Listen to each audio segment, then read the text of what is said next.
रानीपुर झरियल रो ये सोमेश्वर पीठ माँ 64 जुगनीकर पीठ यार पाई विकास रो वातावरण केनता ही पारबा आम सरकार समय रे रानीपुर झरियल को प्रसाद योजना रे शामिल करा जाइछे एवं नवा सरकार हैला परे ये कार्य करबार पाई पदक्षेप निया जाइछे एवं घोषणा मध्य सरी सारीचे। रानीपुर झरियल रो ए पटे से पटे रोप्य हो लोकंकर यातायात सुविधा नौन लोक मंदिर को आसिक विभिन्न कार्य रे सामिल रहून एवं एंजॉय करूँ एवं बुढ़ा बुढ़ी लोक माने जे माने दूर होउचे चली नहीं पारबार लोक मान को बैटरी कार रो आवश्यकता अच्छे एवं रानीपुर झरियल रे रहउतिबा बंदर सौंदर्यकरण एवं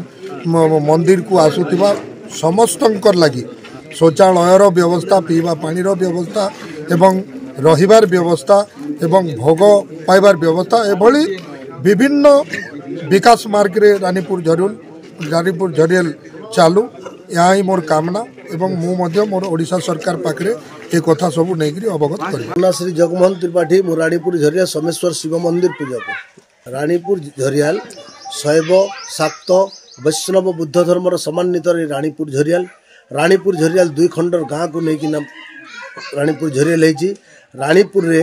रानीकर स्त्री ना थिला पद्मावती आज भी तार भग्नावस्था प्लेस देखा मिली। झरियाल कहीं ये सोमेश्वर शिव मंदिर अच्छा झरियाल रे सोमेश्वर शिव मंदिर को लगिकिना गोटे सोमस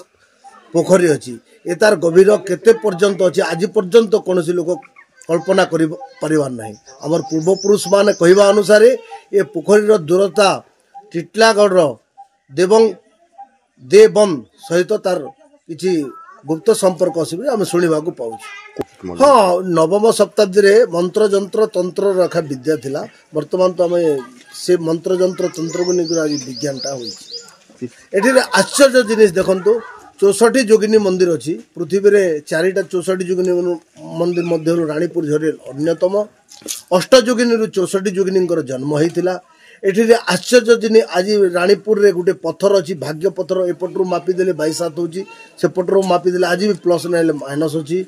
सोमेश्वर शिव मंदिर को लगिक गोटे सुडंग अच्छी तार गभीरता आज पर्यंत किए भी जानिबार नहीं 64 जोगिनी मंदिर सामना रे गोटे ये महाभारत कथा अच्छी जेटा कि चक्रव्यूह शंखव्यूह कहूँ शिवलिंगर मुख्य द्वार रे गोटे भाषा रे लेखा आज पर्यंत किए पढ़ी पारिबार नहीं। ये शिव मंदिर लिंग रे आमे जेते भी जल अभिषेक करूँ से जल कुआड़े जाए किए भी कही पारंती नहीं किंतु से धीरे धीरे जेते बेले से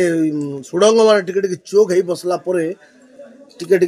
ये पुराना इटा रे तैयारी से नवम शताब्दी सेमिति अच्छी केवल एएसआई तरफ तार टिके रिपेयरिंग काम होची और आज भी सेटे देखा मिली पुड़ा इटार लिंग अच्छी विराट लिंग अच्छी central archaeology of survey of India नहीं आज्ञा ये आमर मुख्य देखु यात्रा है महाशिवरात्रि महाअर्थ बड़ महाशिवरात्रि कहती दीर्घ 7 दिन धरी एठारे आमर ट्रस्ट कमिटी अच्छी ट्रस्ट कमिटी अंडर रे आमे माने समस्त अच्छु 7 दिन धरिक मंदिर रे सुंदर भाव में आम महाशिवरात्रि पालन हुए से बोलबम पीरियड रे भी हजार हजार श्रद्धालु मैंने एठा को आसती जलाभिषेक करने भोजन भी व्यवस्था माने दिंतु जजमान माने और प्रत्येक दिन 7 को ये सप्ताह को 7 दिन भितर सोमवार को सोमवार प्रबल भीड़ हुए तापर संक्रांति अमावास्या एमती जलाभिषेक चंडी पाठ महामृत्युंजय एमती जजमान प्रत्येक लोक आम अंचल गोटे विश्वास अच्छी ए भगवान को किसी दर्शन कले गुहारी कले आम मनस्कामना पूर्ण हुए एमती श्रद्धालु मैंने प्रतिदिन देखो रानीपुर झरियाल एक सोमवंशी भास्कर्यर कला सेठी रही बलांगीर जिला बंगमुंडा ब्लॉक एवं सिंधाकेला निकट से अवस्थित होती रानीपुर झरियाल तेबे रानीपुर झरियाल शैव बौद्ध वैष्णव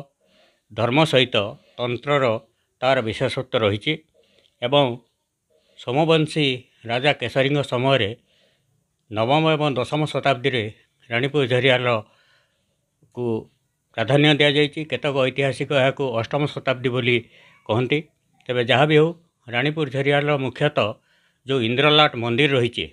80 फुट उच्चता एवं इटारे निर्मित होती से मंदिरटी एवं हरिहरंकर सेठी पूजा हुए एवं जो विष्णु कार्तिकेय एवं उमा महेश्वरी एवं तुमर नरसिंह एमानकर मूर्ति गुड़िक से इंद्रलाट मंदिर रे एपर्यंत मध्य रही एवं अपर पार्श्व जदि आम देखा ताहले सोमेश्वर जे कि बहुत ऐतिहासिक एक पीठ शिवंकर पीठ शिव सेठी विराजमान करछिंदी एवं तार भितर दुर्गा गजलक्ष्मी एवं आमर जोटा कि आउ दुईटी मूर्ति अछंती कई कहती बुध बा शिव सेठी ध्यान मुद्रार समान अछंती एवं रानीपुर झरियार मुख्यतः गोटे विराट चट्टाण उपरे अवस्थित एवं कह जाए बा आम शुणीचु मोर मन अच्छी 1980 मसीह खरियार कॉलेजर छात्र मानक धरिकी आम जाइलु सेठी गोटे सर्वे पाई सेठी हाराहारी शुणा जाए जे 200 मंदिर केवल पत्थर निर्मित छोट छोट मंदिर थिला 200 मंदिर जहाँकि बहुत आज भग्न अवस्था रही एवं तारी सांगे सांगे जो सोमेश्वर माने महादेव अछंती सेठी बहुत भक्त मध्य सेठी जाती एवं पत्थर चट्टाण को पाखे लगी एक छोट खोला आकाश तले एक मंदिर रही जोठे कि आमर विभिन्न देवादेवी 64 जोगिनी रूप से माने विराजमान करछिंदी एवं शुणा जाए जे सेठिकी तंत्र साधना पाई आउतिले से 64 जोगिनी पाखु आउ गोटे विशेषत्व होला जे सेई पाखरे पत्थर उपरे प्राकृतिक उपाय केउं कालरू आबहमानर जुगरू सेठी पत्थर गुड़िक रही जहाँकि कह जाए श्रीजंत्र बा कुबेर जंत्र बोली कह जाए दुईटी पत्थर उपरे विराट जंत्र एवं से जंत्र को माने प्रकृत में लोक कहती बा विश्वास रही से प्रवेश पथर जंत्र भितर पशिले बाहरवाटा भारी कष्ट हो जाए तेबे एवं निकट में अच्छे एक पुष्करिणी सुंदर भाव से पुष्करिणी बर्तमान सेठी केते समय बोट्र माने मनोरंजन पाई करा जाइथिला बर्तमान बोधे बंद हो जाइए एवं एक प्राकृतिक मनोरम स्थान सेठी बर्तमान से अंचल एवं आखापाखी अंचल बा विभिन्न जिलूर सेठिकी माने आमर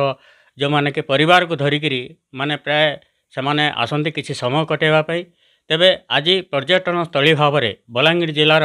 कहीं आम जदि देखबू ये हूँ एक श्रेष्ठ तंत्रपीठ कह जाए जे चट्टाण भितर एक गुह रही बा गर्त रही जार बाट भी बंद हो जाए एवं से आगे आम जमी कहूलु जे प्रकृत में आमको तंत्र साधना बल मनीष को विभिन्न प्रकार पशुरे परिणत करा किंतु सेठी केबे कहीं जाऊना तेबे आज जदि देखा पर्यटन स्थली हिसाब से गोटे आईबी अच्छी किंतु ताहा रक्षणाबेक्षण ठीक नहीं एवं एठिकी जदि माननीय ओडिशा सरकार बा भारत सरकार या जदि पर्यटन स्थली भाव में आउ टिके गुरुत्व देवे भल भाव से आईबी एवं ता रक्षणाबेक्षण ताकू जदि करा जिवो ताहले मु भावुची जे निश्चित भाव में यह एक आर्थिक एवं आमर जो धार्मिक एवं आमर जो बलांगीर जिलार ऐतिह्य रही ताहा निश्चित भाव में आमर प्रकृत में शोभा पाई परिबो तेणु या दिगरे सतत चेष्टा करने कथा आउ बाकी रानीपुर झरिया तार तो विशेष तो कह जाए जे जो 200 मंदिर थिला छोट छोट पत्थर मंदिर थिला सेठे भी साधक माने आसिकी तांकर साधना भी करुथिले किंतु वर्तमान बहुत भग्नावशेष केवल पत्थर रही जाइए कर्पूर उड़ी जाइए केवल कना खंडिक पड़ी रही तार रक्षणाबेक्षण होची माननीय ओडिशा सरकार एवं भारत सरकार पर्यटन विभाग दायित्व या जदि करा जिवो ताहले निश्चित भाव में आमर बलांगीर जिला एवं आखपाख जिले में यही ऐतिह्य यही भास्कर्य ताहा सुदूर प्रसारी हो पारिबो।